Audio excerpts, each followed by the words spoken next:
And tricking your customers and all that kind of stuff isn't the way to go. That's kind of a manipulative tactic. And ultimately, AI and the chatbots and everything aren't there yet to be able to resonate with your target audience, to have a cohesive conversation and ultimately get the lead to where you want them to go, because that human touch isn't there. What the lead is expecting or that person is expecting is totally something different. And when you trick them and then they realize that it's not a person, you've lost them and it's not ethical, right? Welcome to the Unfair Advantage podcast, presented by AImarketingtools.com and hosted by Justin Day. The Unfair Advantage podcast brings clarity to AI for small business owners and entrepreneurs.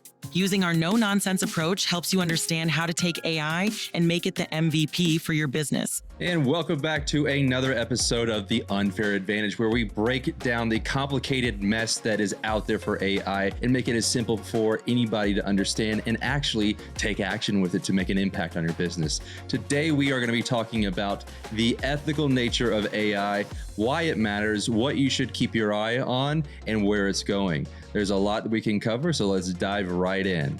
So when we think about AI, a lot of people aren't necessarily thinking about the ethical side, or even like we're looking at Elon and some of the people that are seeing things behind the scenes and have their hands more ingrained in it, understand the ethics and where it could go and what it could do. So, I think it's important for everybody that's leveraging AI or even not leveraging AI to understand the importance of ethical decisions and practices used with AI, whether that be on the client side, yourself, or otherwise. Having that in the conversation so we can understand that we're not running into that iRobot situation in the future, but rather setting ourselves up for a potential utopia and success. That's where the ethics kind of come in and harness this power and keep it in a safe space for us all. I think there's a lot of applications from in a marketing agency side, from a business side, and everything in between. With the emergence of AI, and now that it's being applied to things like chatbot to book calls or kind of reach out to your customers or respond to reviews automatically or use these automations, right? I think a lot of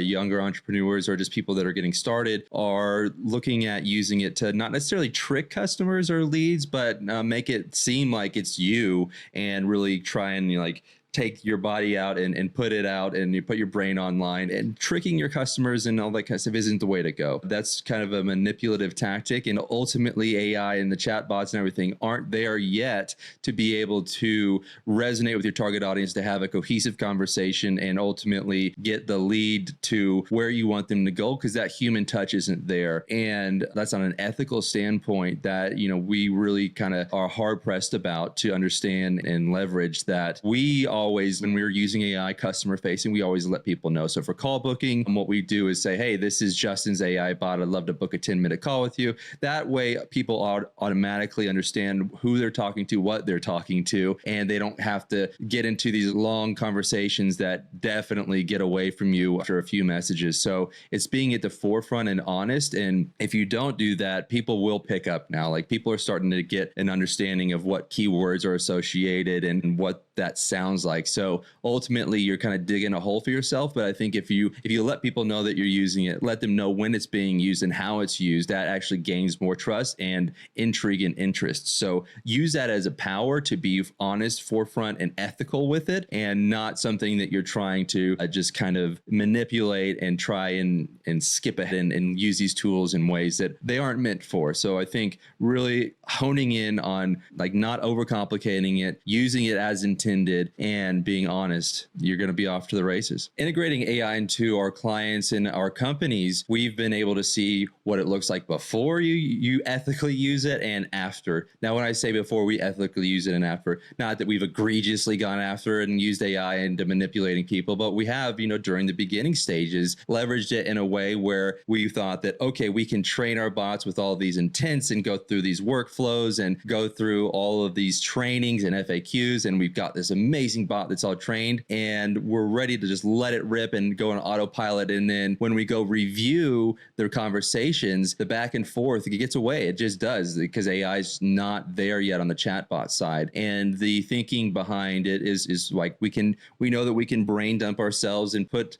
the characteristics in custom workflows in place to kind of mimic those conversations. But ultimately, it's again, not there yet. And it is really on the ethical side, people get upset because when the bot responds, it continues to badger people or respond with something ridiculous. So when you're doing that, you're losing trust. And we've definitely moved away from that. Where we've leveraged it in the health sector to generate leads for doctors' offices, specifically for patients or for customers that need ACA or Medicare, Medicaid, all that kind of good stuff.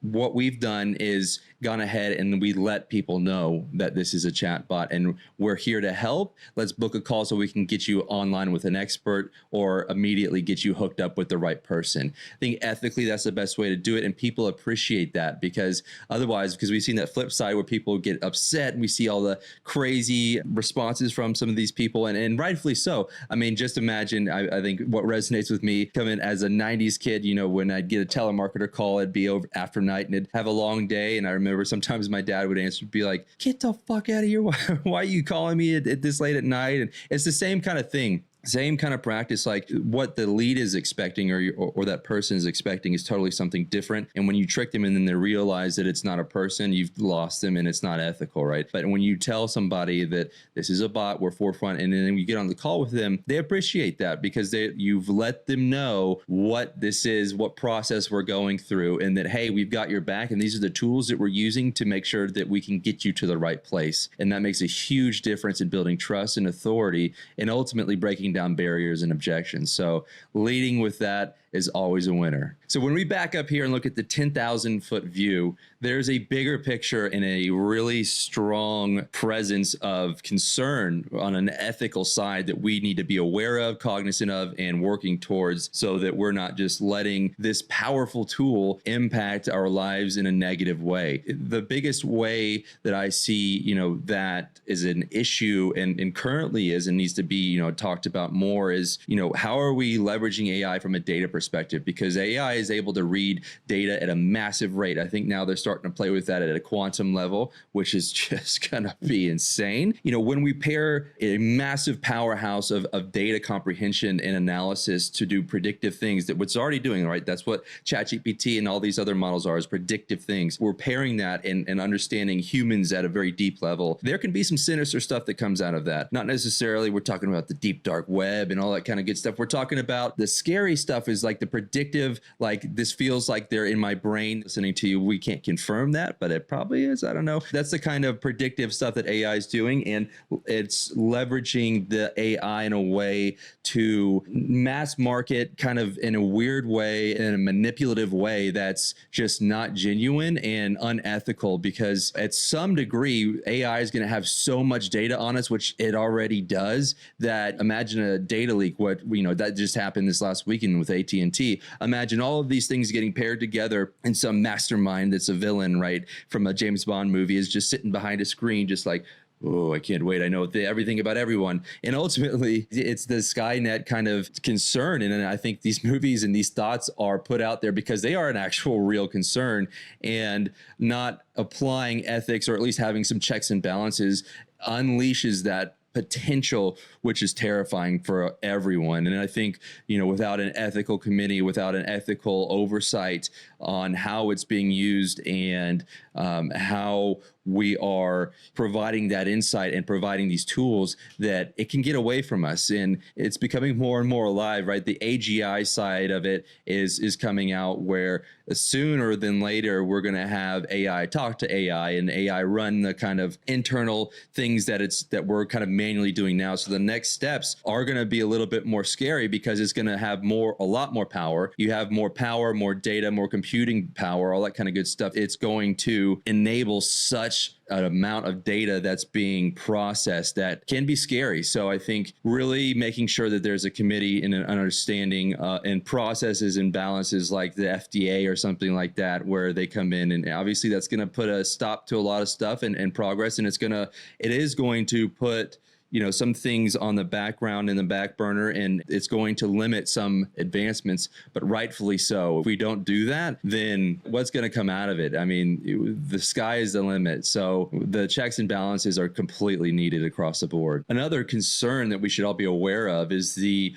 racial bias and understanding that there is some ethics on that side that, if left unchecked, could alter ultimately history. If we think about it from a really broad perspective, and over time, if we don't have this in check, right? When ChatGPT recently ran, or a user ran a test over thousands of entries for resumes, they stripped out all of the racial profiling and all that kind of stuff so that it could be unanimously tied to what the person was, who they were, and what the resume was about based on skill versus race. And ultimately what the return was that the bot was choosing more of the Caucasian sounding names than otherwise. So that's a prime example of how we need to keep that in check and understand the brain of AI and why it's doing that. I think the why is very important, understanding that, reverse engineering it and making it better, because I think right now we are still the forefront, right? And that is going to require some weird transitions and some, kind of painful things that may be out there that we're talking about as a community and as a people, but these are things that need to be addressed, because again, if that is to persist, how that could impact looking back at history or looking back at things that are in the future, or facts can be really turned around into different ways that aren't factual, because a lot more people are obviously using these tools. And if we're already in a culture where we're taking fact based on headlines or scrolling through TikTok, whatever that looks like, so now you pair that in with ChatGPT that doesn't necessarily recite